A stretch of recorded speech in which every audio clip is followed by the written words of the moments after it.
Today's episode is brought to you by C&T Publishing. C&T Publishing has a bit of everything for every maker. Quilting, sewing, cosplay, embroidery books and products, and so much more.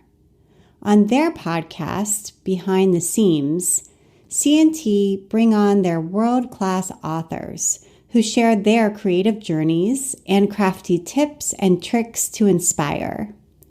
Explore C&T Publishing and their podcast by visiting online at ctpub.com. Take 25% off anything you fancy using code CRAFTY25. Thank you so much, C&T Publishing. And now, here's the show.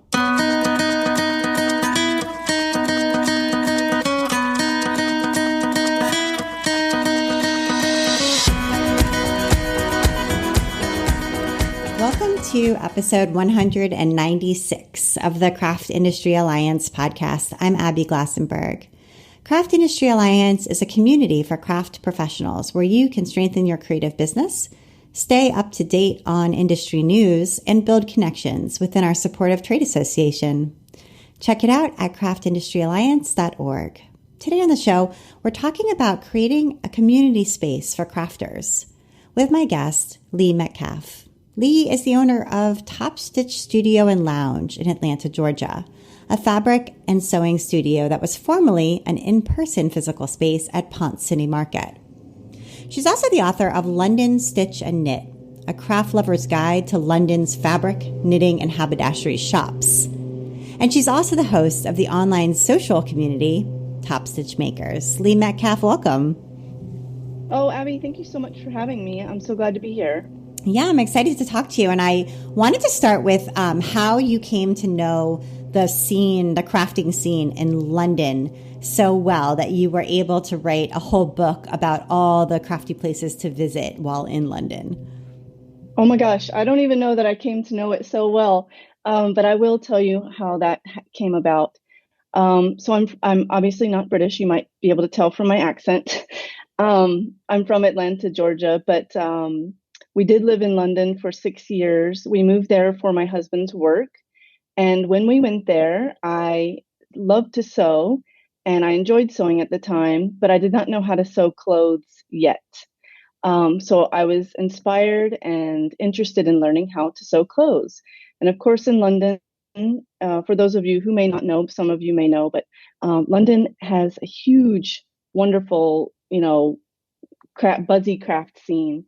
And so many wonderful fabric shops and knitting shops also, of course. And while I was there, I wanted to learn how to sew clothes. And the place that was closest to me was Sew Over It. So when I went there for the first time, it felt like magic to me. On the walls there were the words that said, just keep sewing in really big blue print. And it also said, sewing soothes the soul or something like that. Like it also said, or something like that. And to me, it just was like, this is my place, right? When I walked in, there were like beautiful colored buttons and these glass jars on mirrored tables. And Lisa Comfort, the owner, was like a magic fairy fluttering around and was like this sewing goddess. So basically, it was sort of like, I love this place. And there were so many places like that there that were so inspiring to me and I was excited about. And at that time, I was also kind of just writing my own blog for fun and visiting shops, taking pictures of them, and kind of dabbling here and there and writing about them, just for fun, really. But at some point, I reached out to Molly Makes, the craft magazine there, that's very popular. And I just had the idea to, write about a few shops possibly for them, just kind of on a whim. I wasn't really expecting to hear anything back, but the editor wrote me back and she said she loved some of the things she saw on my blog and she'd be happy to discuss some ideas. So we discussed some ideas. I wrote my first article for them and I was so excited because it was sort of my happy place anyway, to go to shops, to think about them, to learn about who owned them, to learn about what they sell, and to write about them for myself. So it just felt like not work to be doing this work. So I loved doing that. But then after some time, I wrote for Molly Makes a handful of articles and for a few other magazines. And I was telling my husband that I really wanted to write more. Like I just wanted to do this. I want to do this all the time. I did not have a visa to work there, but I could freelance and kind of dabble on the side. But I really wanted to do it more. And my husband said, well, you'll figure it out. I'm like, oh, what do you mean you'll figure it out? I don't want to just write for my blog, even though that's fun. I wanted to do it, for work and potential paycheck, right? So I just started thinking about this more, and I was kind of browsing through some of my favorite crafty books. Some of them are kind of like guides, but I was looking at the Little Book Rooms books, and they have a lot of city guides. And one of my favorites is Amsterdam Made by Hand. And their books are like these little 6 by 6 inch beautiful books, very heavy on photos. And I was kind of browsing a stack of those, and I was like, ooh, London really needs a guide to fabric and knitting shops. That would be awesome. And then I was like, ding, ding, ding. That sounds like a great idea I'd like to pursue. So I just decided to think about that more and to kind of seriously pursue that. And at first I was like, well, that's kind of crazy. Who am I to write a book? I've never written a book. I don't know how to write a book. But I just kind of kept making notes and gathering ideas until it blossomed into a thing. And then once I sort of had that idea, I presented it to some publishers. I sent it to a handful. And for each publisher, I just knew that they always get so many proposals. So I really wanted mine to stand out in some way. And what I did for mine was not only print everything on like really big, colorful paper and make everything nice and tidy, but I created like this felt envelope, and I hand embroidered the publisher's name in gold, and then I sealed it with a blanket stitch all the way around. And the envelope was huge. It was like 18 by something. So I really wanted to try to send something that couldn't be ignored. And I think, a few people have reached out to me over the last couple of years. I mean, I've only written one book, but a handful of people have reached out to me over the years asking me any tips for, reaching out to publishers. And each one that wrote me back, they all commented on the way it was presented. So in my mind, I feel like if there's any way you can make your like literal package stand out against all the others that show up on the desk, that is one thing that you could do. But anyway, the fabric shops were so inspiring, and the people there, like all the bloggers and the, crafty, people, they're all very social and fun, and they do all kinds of fun things together. So I just felt really inspired there and enjoyed the process of writing that book. And yeah, it had 45 shops in it, and I had 3 months to write the book. I was very stressed about this because, like I said, I felt like I had no idea what I was doing, but I just kept having to put one foot in front of the other and sort of meet my deadlines to turn into the editor. I did all the pictures for the book. I did the cover for the book, and the cover that I submitted with my proposal was the cover they ended up keeping. They just liked it a lot. And yeah, it just worked out, and it was a really fun experience and very rewarding for me. Is that a book that needs to be updated over time? I mean, I imagine with COVID, unfortunately, some shops have closed and probably some new shops have opened. So do you think you'll have the opportunity to, I mean, you're not in England anymore, you're back in Georgia, but will you have the opportunity to update it, or will somebody update it? I'm not sure if somebody there will update it with the publisher now. I did, suggest that idea during the process of writing it, because even without COVID, So Over It has closed their 2 locations. And, even before that, you know what I mean? Like people move and change and whatnot. So we talked about that briefly at the time. I don't know that I would do it again in the same way, to answer your question. I mean, I think it's a wonderful idea. I think a whole book could be updated with, obviously fresh pictures with new products and all kinds of things like that. Mm-hmm. I mean, I would be happy to do it one day, but it's not something I'm pursuing right now or anything like that. And while you were visiting all of these shops, I mean, 45 plus craft shops of various sorts, Did you learn things about what makes a shop a good shop? And like, were you able to kind of, I don't know, start to discern some trends, some through lines between the ones that seem like, they were thriving or had built a really strong community, and maybe some of the ones who weren't so much? Yeah, so at that time, I wasn't sort of thinking about my book in terms of a shop one day, but later on, it did help me immensely. My experience talking to shop owners, how they got started, um, things that mean a lot to them about their shop and to their customers. So I did learn a great deal. And in retrospect, it helped me significantly.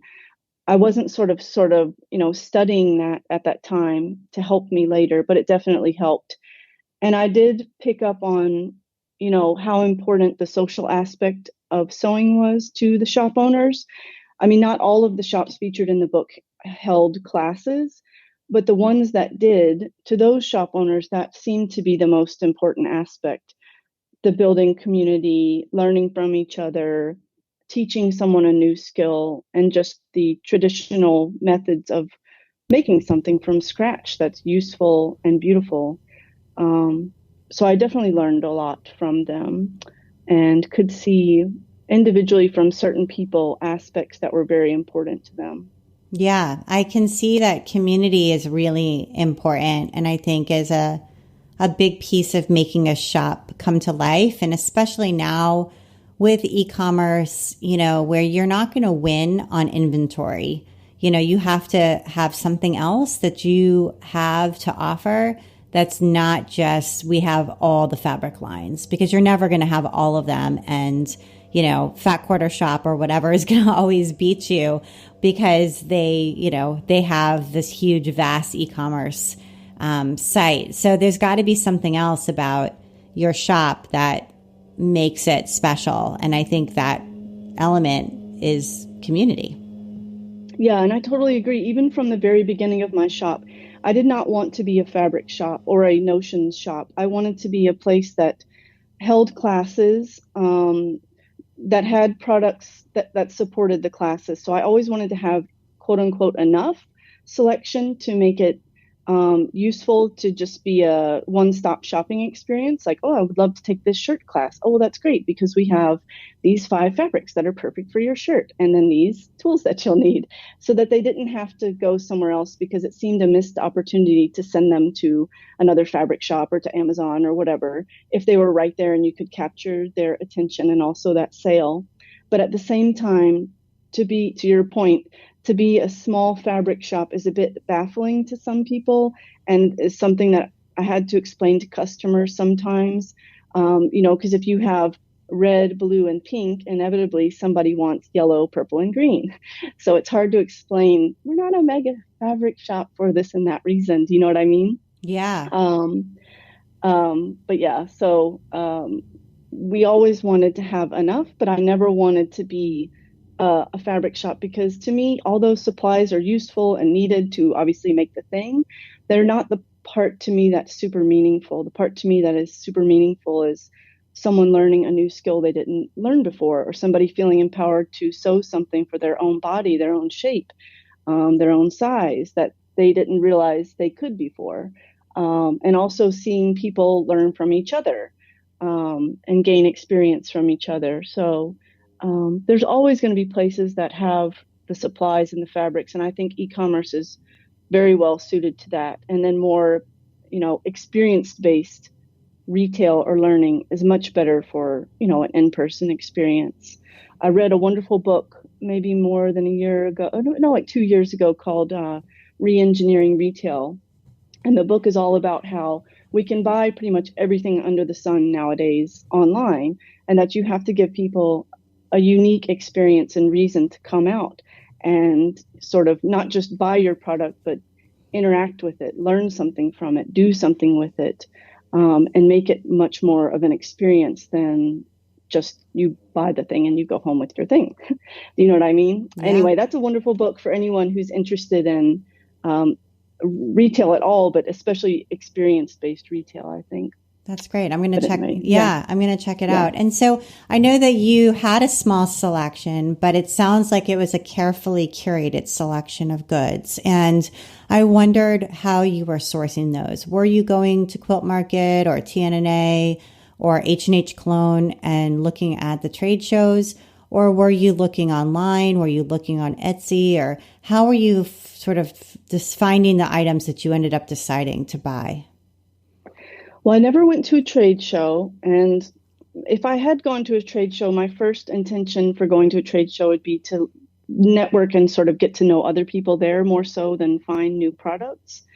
Mainly because I feel like most of the fabrics that I would buy, or, like literal notions, the nuts and bolts of the things, many, reps that I would deal with, I know a lot of things come out at markets that people haven't seen yet and whatnot. But, I would meet with them like other shop owners do and pick out those nuts and bolts type things. But to me, the things that were the most exciting products were the ones that were the most unique. And those are things that other people didn't necessarily have. So I loved looking at Etsy and finding people who made unique handmade things, and then sort of just reaching out to them and saying, hey, would you make some handmade ceramic buttons for us? Or could you make these other ceramic things? Do you think you could make buttons? Or there's this lovely woman who made ceramic pin cushions, these really cute lady head and men head pin cushions. And those are things that I knew, if I went to a trade show, 50 other shops are buying X, Y, and Z. I didn't really want to have quite as many things that everyone else had. Do you know what I mean? Yeah. So I would try to seek out those types of things to offer people things that were a little bit more unique. So I love looking at Etsy and just reaching out to people. I loved going to markets, like handmade markets, and finding people who made unique handmade small crafted things and asking them, would you make a batch for me? Or coming up with something unique. And then also, if I had more of a budget for it, one thing I really wanted to do was partner with artists to make unique exclusive fabrics for Topstitch. And we did do a few rounds of that, but not anything significantly enough to like fill all the shelves, because it's very pricey to do small runs of an exclusive fabric. But we did do that a few times, and I just love stuff like that, because not only does it support this artist and their style and their art, it offers your customers something that not every single fabric shop has. And I think it's also really lovely to do that with something that's related to your locale. So Georgia or Atlanta in your case, or for the shops that are in London. I think, as a person traveling and loving crafting and visiting those shops, maybe only that one time, that's something that also people really enjoy collecting, is that, local product. Well, what about, can you tell me where you printed when you worked with those designers to create the limited run fabrics? Did you use a specific printer? Because I think there's a lot of people out there who would love to do something like that, even if it's a little costly. But the small runs are always difficult to know where to go. It's Hawthorne Supply in New York. Oh, yes. And they have their big, regular fabric shop too, their online fabric shop, but they do custom printing. Okay, great. For 50 yards and under, they will do custom printing, and they have the information on their website, and you can reach out to them for details on how to do that. Now, if you want less than that, I think 50 is good. Yeah. And I think, I know Robert Kaufman will do that for you as well, as will Timeless Treasures. So it's definitely something worth looking into. And I also think as digital fabric printing becomes more and more readily accessible, those smaller run, lines are going to be easier for shops and for designers to create. And even, be able to price more affordably as digital becomes more accessible to everybody. I want to take a minute now to talk with our sponsor, C&T Publishing, and with the acquisitions editor at C&T Publishing, Roxanne Serta. Hi, I'm Roxanne Serta, and I'm the acquisitions editor for C&T Publishing. And I hear that CNT is scouting out some new talent. So tell us a little bit about that. Well, we're always on the lookout for new talent. But I also just wanted to share that we're on the lookout for people who are doing something new, not just in the quilting and sewing space, but somebody who's maybe doing something really unique or fun, or just doing something really well, maybe in a new way in the general crafting areas, anything that's kind of on trend. Crafting, as you know, is just taking off. So anything home deck, general craft, like my door is open. That's As great. well as quilting and sewing, of course. Right. Of course. Quilting and sewing has been your mainstay for so long. So how does somebody kind of know if what they're doing is book worthy? First of all, do you have an audience? Do you have a following? Are there people who are looking at what you're doing? So kind of take a look at your audience numbers.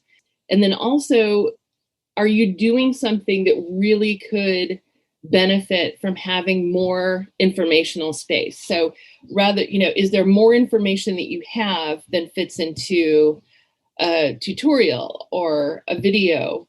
If you've got more information than you really can fit in those spaces, that's definitely book worthy. Okay. And then what would be someone's first step? So they're hearing this and they're like, ooh, I do have something like that. What should they do next? Definitely reach out. On our homepage at ctpub.com, if you scroll all the way to the bottom, there'll be a link for book and product submissions. That's just your first step. Click on that link. That page tells you a little bit about the process.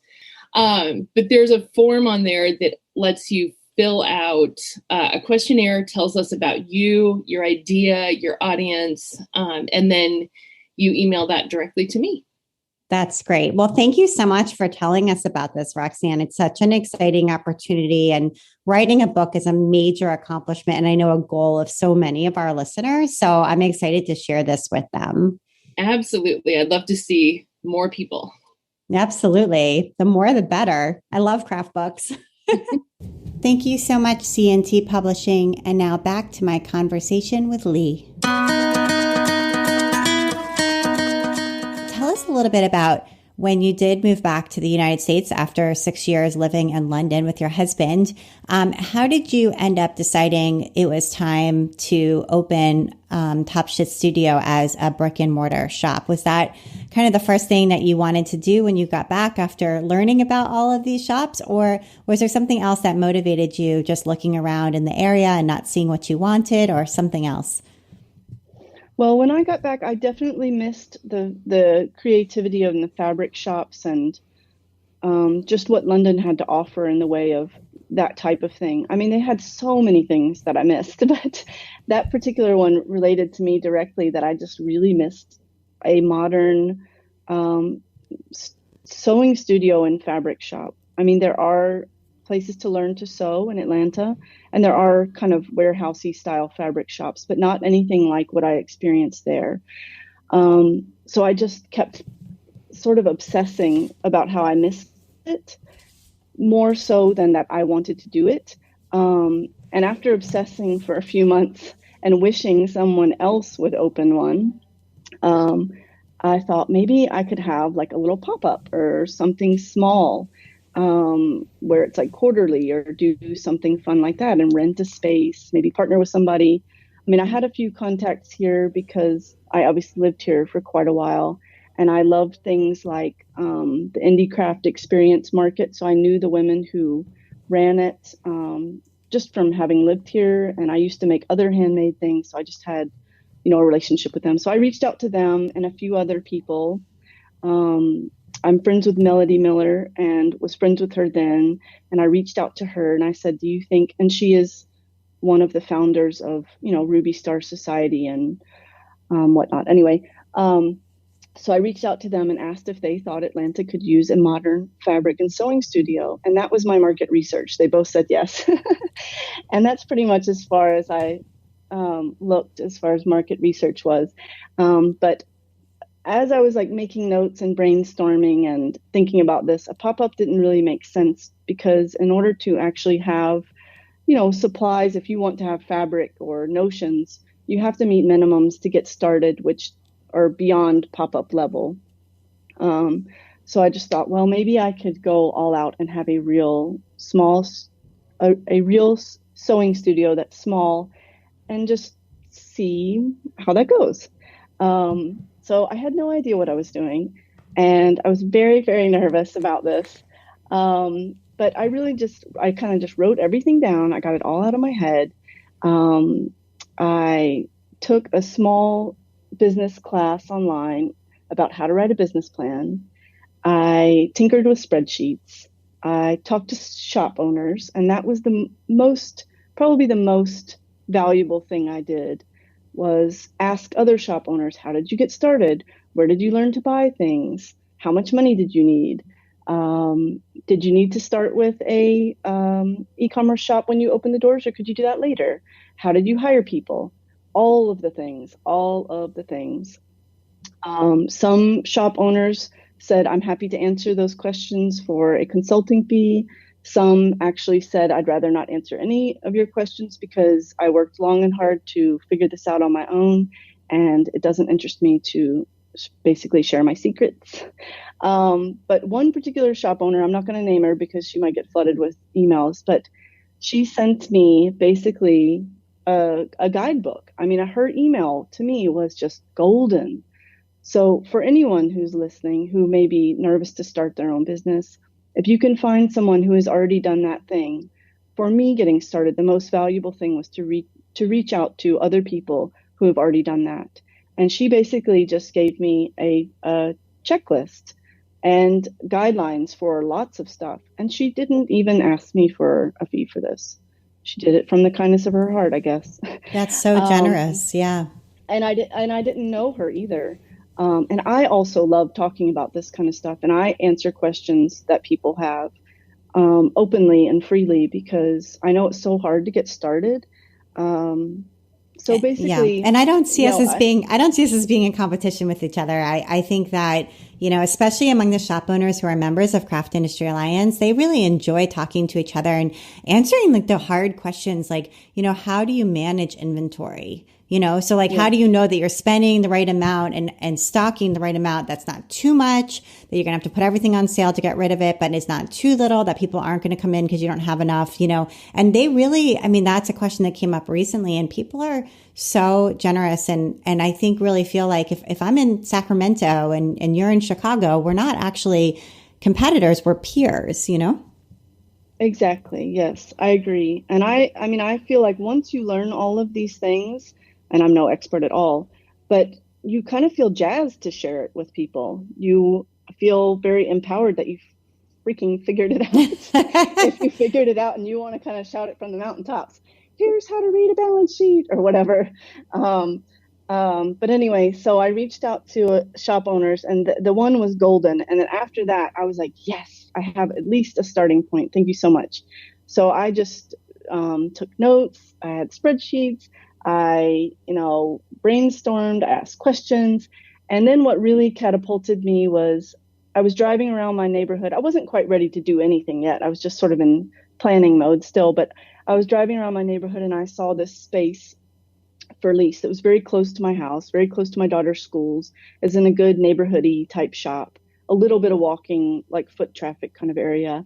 And I just reached out to the landlord and I said, I was curious about your space. How much would you like to lease it for? He told me. He asked me what I had in mind for my shop. I told him. He liked the idea. And he said, just email me your business plan and we'll go from there. And I was like, yeah, I don't have that. So I Googled how to write a business plan. And I finished like this course online, and part of it had how to write a business plan. I read a really boring book on how to write a business plan. And both of them said, your business plan needs to have X, Y, and Z, and it needs to be at least 45 pages long, blah, blah, blah, blah, blah. And it said all this stuff. And I was like, oh my gosh, kill me now. I really don't want to write any of this. So I called the landlord and I was like, yes, I'm trying to write my business plan and I can't quite get it to max out at 45 pages and have blah, blah, blah, blah, blah. And he said, oh my gosh, please do not hand me anything that is 45 pages. He said, I want to know 3 things. Did he say 3 things? I think he said 3 things. I want to know what you're selling. I want to know how much it's going to cost to start your shop. And I want to know how you're going to pay for it. That's all I want to know. And I said, oh, thank you so much. So I sent him one page and I answered those questions.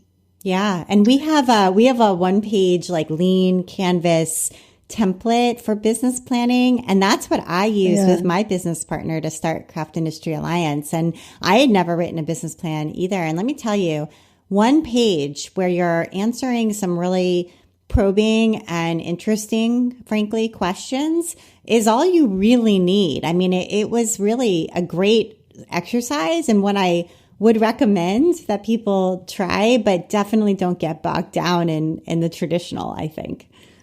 Exactly. And also, like me, if I hadn't just called the landlord and asked him this, I would have sat there and tried to write 45 pages of nonsense. So to me, if you're unsure or you're lost or confused or just ask the landlord specifically, what do you want? Like if they say, I want a business plan, just ask them to be more specific. And they'll probably tell you something similar to what you just said. Condense the most important aspects to a one-page document and go from there.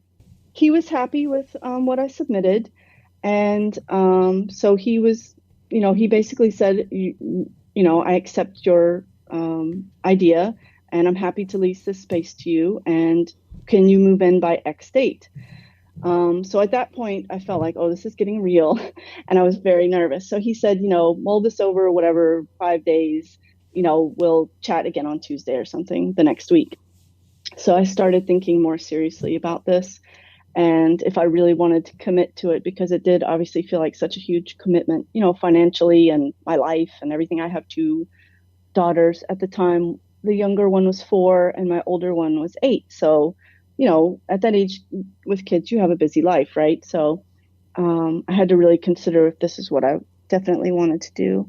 But after a few days, I got over my panic a bit with my husband's help. He said to me, I kept saying, I don't know what I'm doing. I don't know what I'm doing. I'm going to have to do like 100 jobs I've never done before. And he said to me, nobody knows what they're doing until they just do it. You put one foot in front of the other and you ask for help from whoever that may be, and you just do the thing, right? He also, he likes to give me mountain metaphors. I'm laughing because it's funny to me. But he said, just like a mountain, if you look up, you're going to panic. If you look down, you're going to panic. You just put one step in front of the other with each task and move forward in that way.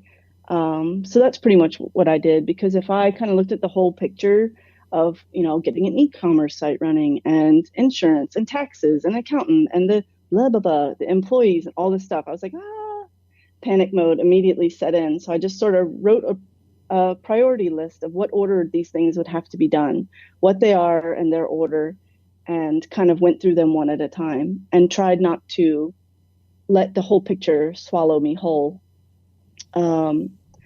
But one thing I did that I felt was important for me at the time was I knew I did not want to teach, which might sound strange for a sewing studio owner not to want to teach. But I already knew in many ways I wanted to extract myself from being knee deep in my business, because I had dabbled with some small businesses before where I got to the stage where you're so busy working on your business or whatever in your business, you know what I'm trying to say? Yes. That you can't extract yourself. Like right. You dug your own trench and you're stuck in it trying to crawl out of it.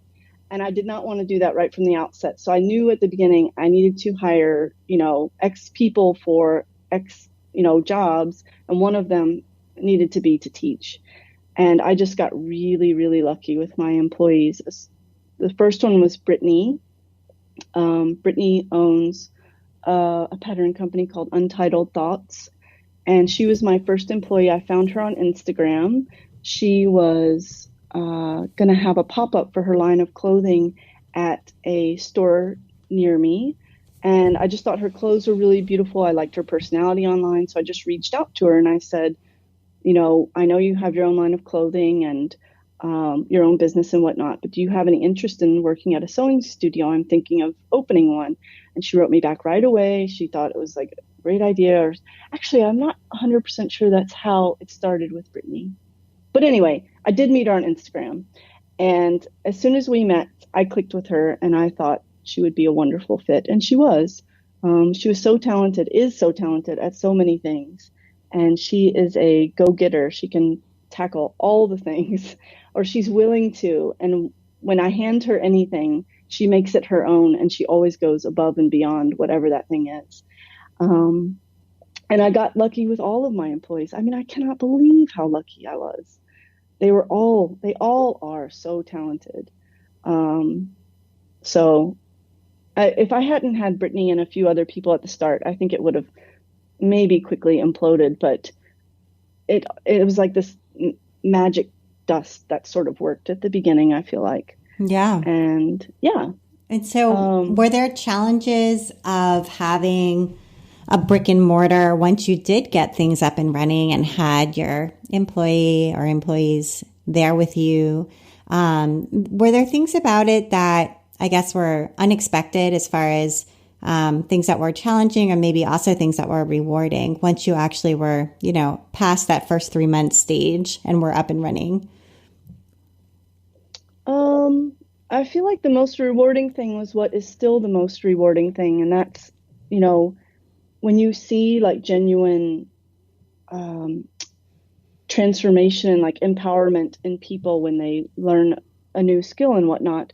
So to me, it was like, I've made something real here. Like this person, these people, who are here right now, they did not know how to do this thing before they came, and now they do. And it sounds real basic, but it's really felt like magic, and it still does. But in that first little space, the one thing that was missing that I really wanted was like a cozy space to like socialize, to browse books, to be comfortable and like not rushed. And it was a tight, small space. So it was sort of lacking a kind of social community space that I really wanted, which the second space did have, but it also had its own challenges. But also in that first little space, although classes were busy and things were selling online, it didn't have a lot of foot traffic. So I feel like at the beginning, it was kind of missing the buzziness of getting attention. And although, my Instagram was growing and people may have been noticing on Facebook, I felt like we could have been doing more and capturing more attention if we were just literally in front of more people. But after being there 1 year, even though classes were busy and it was a wonderful little neighborhood place, I really wanted a lounge area, and it was in the name to begin with. And some people think that means like a bar, but I meant literally a place to lounge and be comfortable. A bar maybe one day in the shop. I know some sewing shops do have that.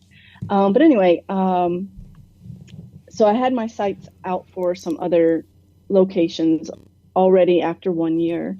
And I did also have a clause in my lease that if I wanted to sublet, that I could get out of my lease in that way. So that's kind of important to point out. I just didn't skip out on my lease or anything like that. And that's kind of maybe a good tip for anyone who might be opening a retail space. If you can encourage your landlord to add a subletting clause in case you do ever want to move, or, do whatever with your business, you have more flexibility. Anyway, so I had a friend who had a shop at Ponce City Market, which is a kind of experience-based retail shopping center here. It's a mall of sorts, but it's a kind of a modern, more fancy mall. Not really fancy, but it's a tourist destination, basically. If anyone listening is familiar with like Chelsea Market in New York or Ghirardelli Square in San Francisco, it's same property development that was started Ponce City Market. So that might paint a little bit of a picture. But there's like a fun fair on the roof. The food hall is really cool with great food. So it's a really nice place to shop and do fun things. So I reached out to a friend there and I asked her what it was like to be there. I asked her if she thought leasing would be interested in my style of sewing studio and shop. And she said she thought they might be interested. And she put me in touch with leasing. I talked to leasing. They were curious and interested. So they asked me to present them with a lookbook and financials and basically a packet to present to them. So I did that. And then they offered me a space. And again, it was one of those things where I was like, I cannot believe this.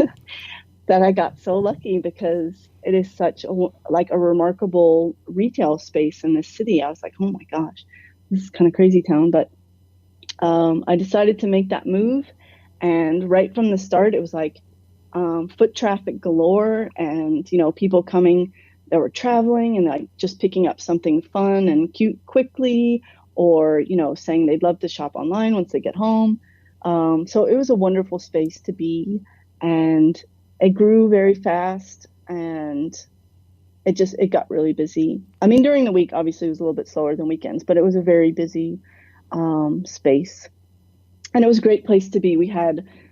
Finally, I had my sitting area, my little lounge, but the only problem with the lounge in this space was it was such a tourist destination that people would come in and just want to like plop down on the sofa and take selfies, or like, people who weren't interested in what we had to sell, they just wanted like a place to sit. So we kind of had to like cordon it off where it wasn't super social, even for like our our customers, unless it was sip and sew. Then we didn't have it sort of like cordoned off. But so for a few reasons, it still didn't work out the way I envisioned, just because the place was so touristy. Anyway, it was a great space. And so how long were you there before the pandemic hit?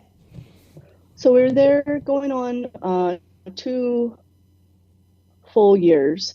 And right before the pandemic hit, I was in talks with leasing because my lease was coming to an end in August 2020. So I had signed, it was like a 2-year, it was a shorter lease for what would be considered a retail lease. Usually a retail lease would be 3 to 5 years. And then if you're like a mega shop, it might be like 5, 10, 15 years for like big box retail. But so I was in talks with leasing about what to do next for my space, and they were happy for me to stay there. And one thing I had in mind before talking to them was I really kind of wanted to change things quite a bit and have a small space, potentially at Ponce City Market, that was like grab and go, quick, gifty things, and drop-in sewing. Just quick, fun, learn to sew something and go. Because one challenge we had at Ponce City Market was it was so touristy. People would walk in and they'd be like, oh, I want to do something now. I want to learn how to sew now.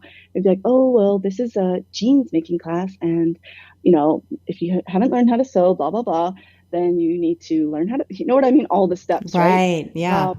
So it wasn't all, and we didn't have just all advanced classes, but we didn't have a lot for just like the quick stuff is what people wanted, something fun to do. So had in mind like a small,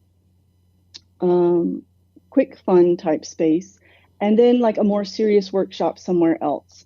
And when I say somewhere else, I mean either somewhere else in the building or like at a different property or in a different place altogether, just because our space was such a fishbowl with like floor to ceiling windows. It was on a corner.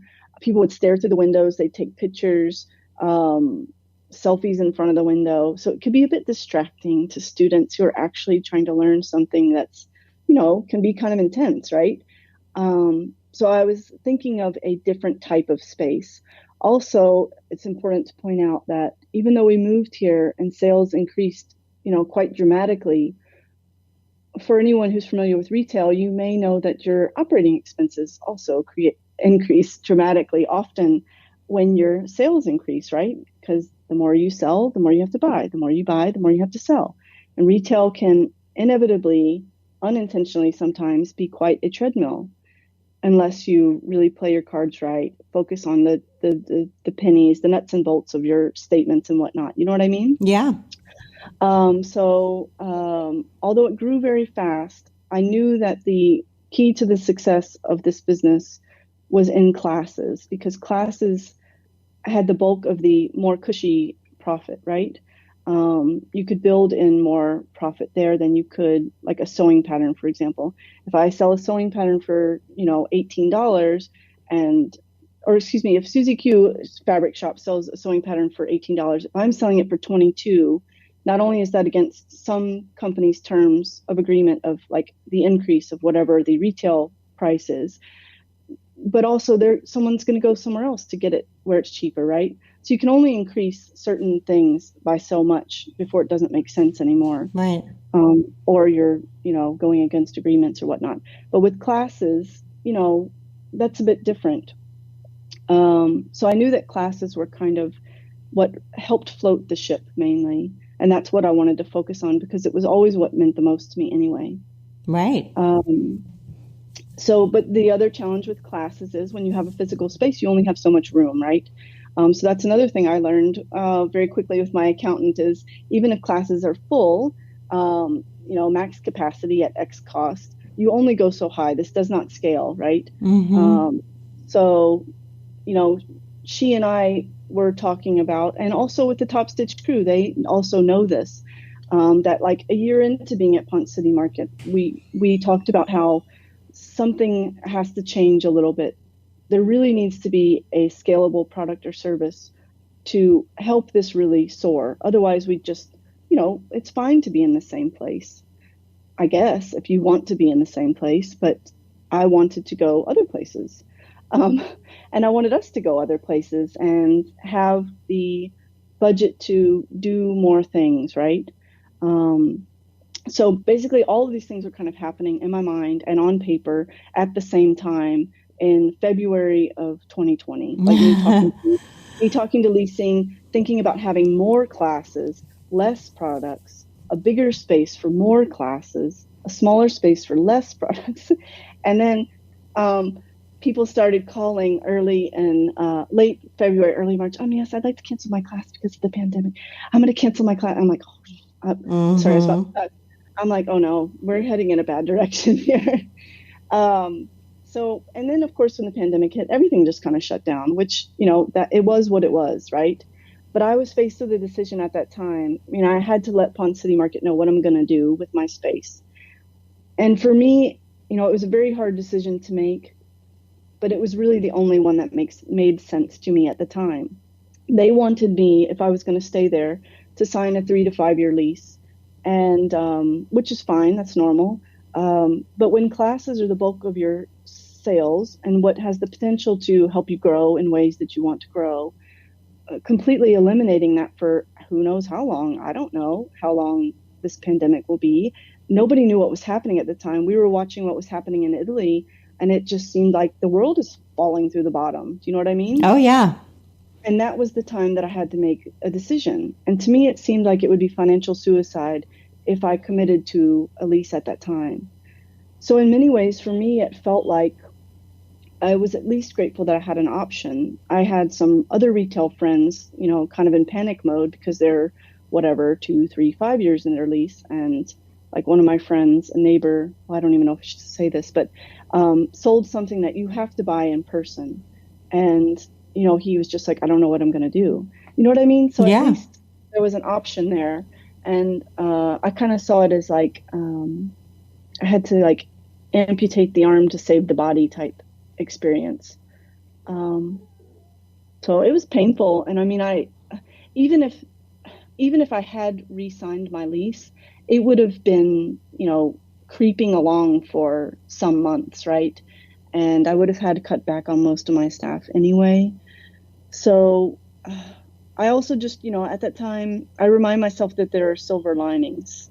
And I was so impressed and inspired by so many things that businesses were doing to try to move their business online.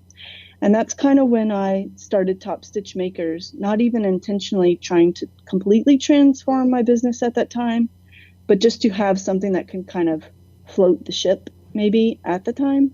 And so Topstitch Makers is a membership. And can you just explain like briefly sort of what it is and kind of how it works from the consumer standpoint? Yeah. So it's a social community where we have live sew-alongs, live talks. We have live sip and sew. And when I say live, I mean, it's all online. It's, it's not in person.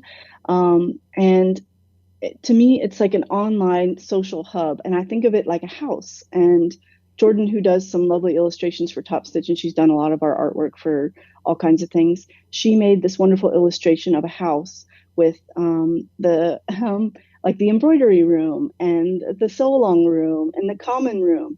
And that's kind of how I think of it. Like anyone who is a member, you're in this wonderful social home together, learning skills together, learning from each other, bouncing ideas off of each other, sharing things, making things. And I think of it sort of like in a contained way. And, you have a membership community, so you know that when you kind of gather your community in one place, you can, it's a way of learning similar things together that are wonderful. And you get to see how people grow and change and how it improves their lives and whatnot. But one thing that I love about it that's very much different than an in-person experience or shop is we have members from all over the world. And when the pandemic hit, I was panicking, about classes and we can't do our classes or whatever. But then when we moved things online and so many other sewing studios moved to doing virtual classes, we were having people take classes from the UK and from Australia and all these countries. And it was like, oh my gosh, this is so cool. Why weren't we doing this all along, right? And meeting people from so many different places that to me, I could immediately see how it could be a wonderful experience. But with Topstitch Makers, I discovered Mighty Networks before I really realized what Topstitch Makers would be. And I saw it as a unique and engaging place to host courses. There's all kinds of platforms to host classes, right? Teachable, I don't know, Thinkific, Kajabi, however you say that. There's all kinds of platforms where you can host courses. But I was looking for one like right around when the pandemic hit to host ours. That wasn't a place that wasn't static, where when you take the class, you can interact with your teacher in some way or get feedback from other students and whatnot. So it seemed like a really unique place to do that. But then once I created my own Mighty Network, I realized how much more it could be. And like I said, there are lots of community platforms, but to me, this was the right one for me, and it had everything I needed and nothing more. And I think members really enjoy being in this space. But the way it works is to be part of the membership, just to be a member, it's $4.99 a month. And for that, you can come to any live social session. So we have like sip and sews, we have meet and greet nights. We've started doing like show off nights. You can attend the live talks. Like we have live talks with a lot of notable people, and those are recorded for re-listening to and, watching. And then there's a second tier membership now if you want to attend the live sew-alongs, and it's $30 a month. And we have at least 4 to 6 a month. And it's anything from like we've done the poolside tote. Tonight Chelsea's teaching the Stellan tee. So it's all kinds of things. We try to do one garment, one accessory, something with knits. So we try to have a variety each month, and also a variety of skill levels. And those are not recorded. The intention is to do them live and to do them together. We do repeat things. So if you miss it because of your time zone or you just are busy or whatever, we do often repeat things. We also have recorded courses. Other than the studio recorded courses, we have a few of those, but we started doing live courses where we have check-in session, we have a welcome session, we have check-in sessions, and then the sewing sessions in between those, and those have all been live.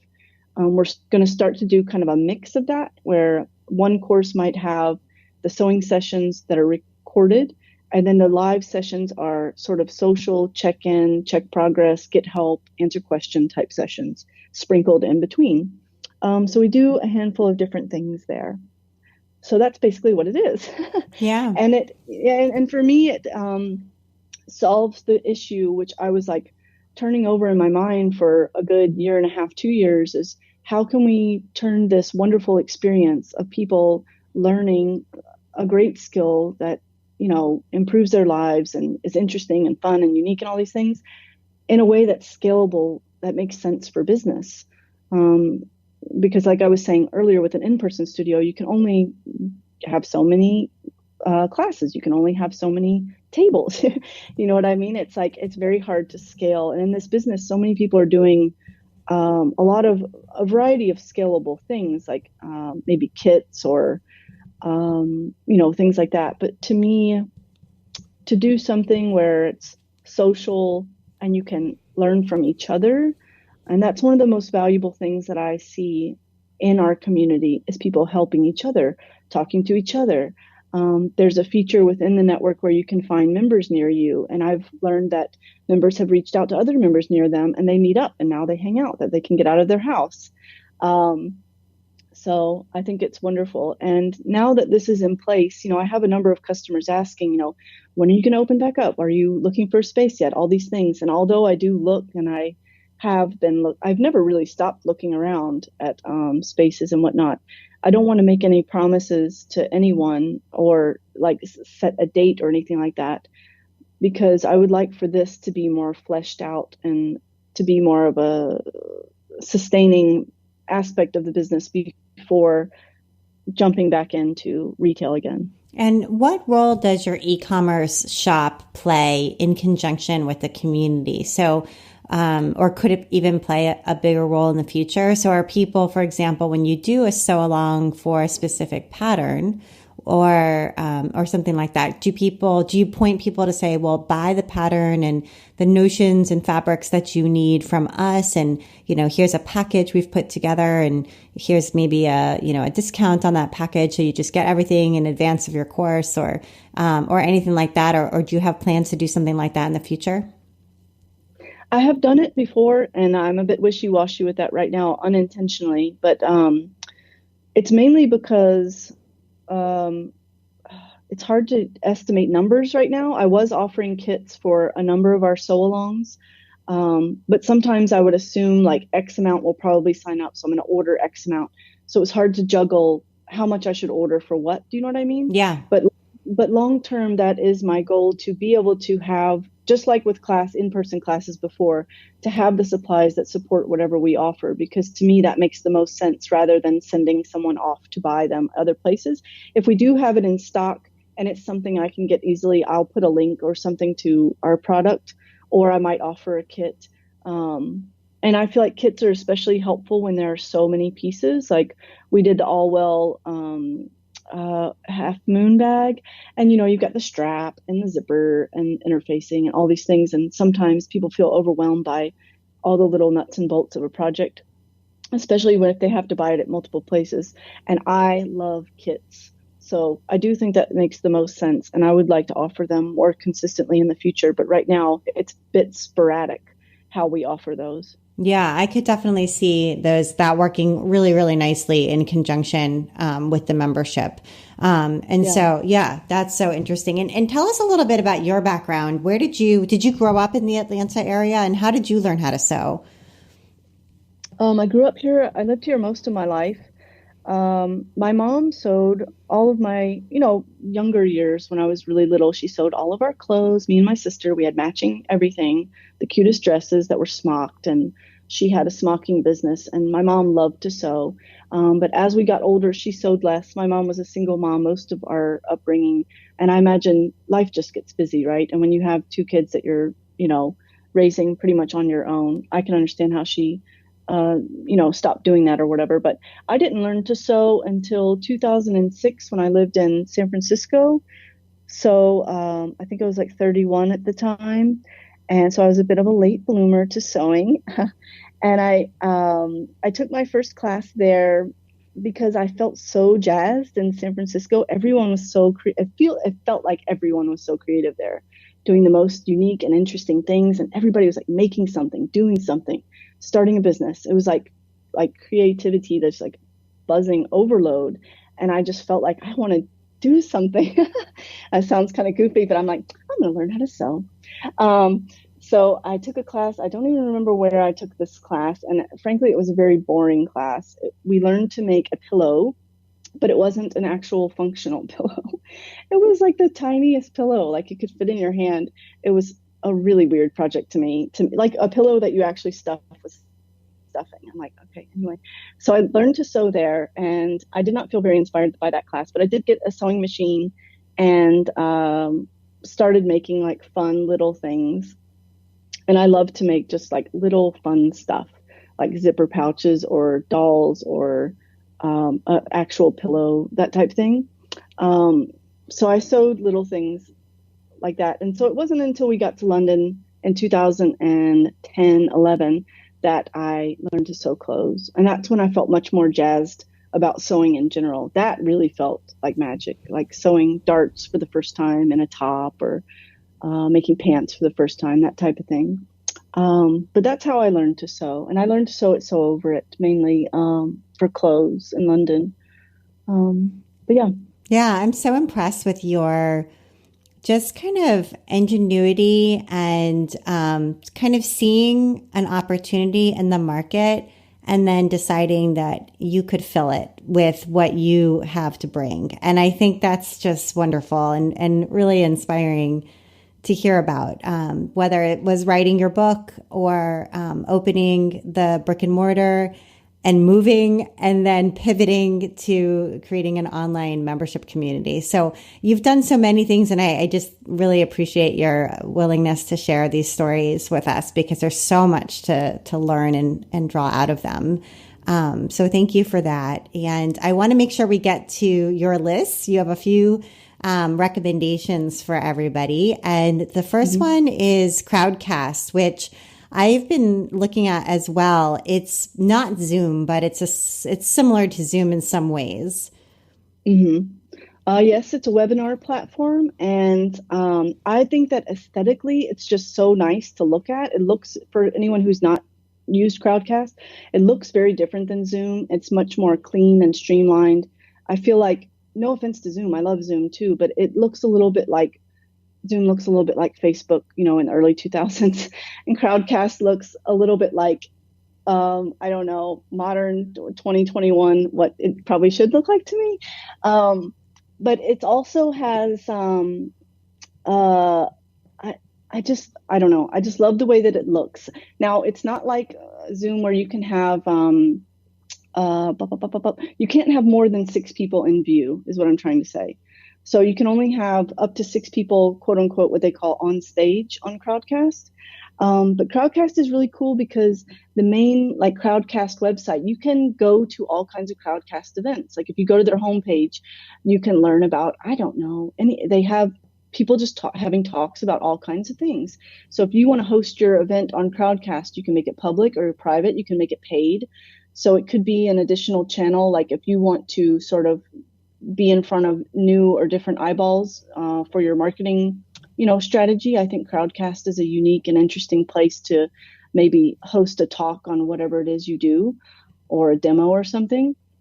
But I think it's just user friendly. It looks really nice. And it's just fun to participate in. I really like it. And you also wanted to recommend Clubhouse with the caveat that you're not totally sure you've made up your mind about it, but you're kind of intrigued by Clubhouse, which is this audio only social network that launched not too long ago. Yeah, it's audio only network, like Abby says.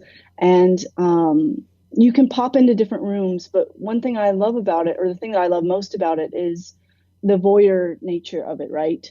And the intimacy that's unique to audio only.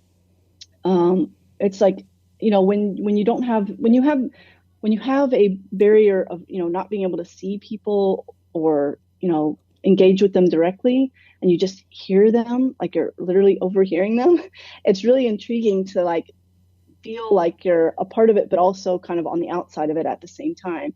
So it gives you that vibe where you can be a voyeur and you can participate also if you want, in the rooms, depending on how the moderator has it set up. But I just think it's cool and interesting. I'm just sort of all over the place in my mind with how it can be used and how other people use it. And some rooms kind of seem like a scene. And it's just in my mind, that's why I'm saying I haven't quite figured out how I feel about it, but I am definitely intrigued. And there are people who have, a lot of business related talks and topics that are interesting to listen to. You can follow certain people. You can look for, maybe authors who interest you, or craft leaders or whoever, and they might be hosting rooms on talks that interest you. So, and again, just like Crowdcast, it can be an additional outlet for your marketing outreach and whatnot, if you're looking to broaden your audience and whatnot. And the final one you wanted to recommend is Canva, which is for making graphics that you can use all over the place. Yes, I freaking love Canva. I mean, I could be a door-to-door salesman for Canva. If you are like me and you do not have any graphic design skills, and I mean, I have tinkered with Photoshop. I've not really tinkered with Illustrator for graphic design purposes. But it can be such a useful and wonderful and fun tool for graphic design. Like, for any business, at some point you need to make postcards or brochures, or you need to make a slideshow or whatever, and all these things, there are various tools to do these things. But I think Canva is the most fun and intuitive drag and drop graphic designs tool for non-graphic designers. Even graphic designers, the graphic designer that I work with, she uses Canva all the time and she loves it, and we'll like pop things back and forth to each other to tinker and talk about it. And that's another thing I like about it is you can engage with multiple people on the same art or whatever. But yes, I love Canva. If you feel like you need graphic design for your business and maybe you feel like you can't afford a graphic designer or something like that to start out with. I mean, if I had learned about Canva, if it had existed, I guess maybe it existed when I started my business, I would have just been over the moon. I think it's wonderful. Well, Leigh, these are amazing recommendations. And I just wanted to thank you so much for taking the time to be on the Craft Industry Alliance podcast. I really love talking with you. Oh, thank you so much. I loved being here. Thank you for having me. I feel like it's an honor to be on your podcast. Oh, thank you. And you've been listening to the Craft Industry Alliance podcast. I'm Abby Glassenberg. Today's episode was brought to you by C&T Publishing. C&T Publishing has a bit of everything for every maker. Quilting, sewing, cosplay, embroidery books and products, and so much more.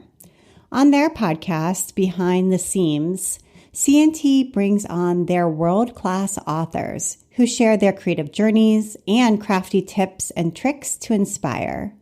Explore C&T Publishing and their podcast by visiting online at ctpub.com. Take 25% off anything you fancy using the code CRAFTY25. Thank you so much, C&T Publishing. Craft Industry Alliance is a community for craft professionals. When you become a member of Craft Industry Alliance, you get in-depth coverage of craft industry news, the opportunity to connect with fellow professionals for advice and support, and access to an educational library filled with ideas, tools, and resources to help you as you build your business. Join us at craftindustrｙalliance.org. Thank you so much, and I'll see you next time.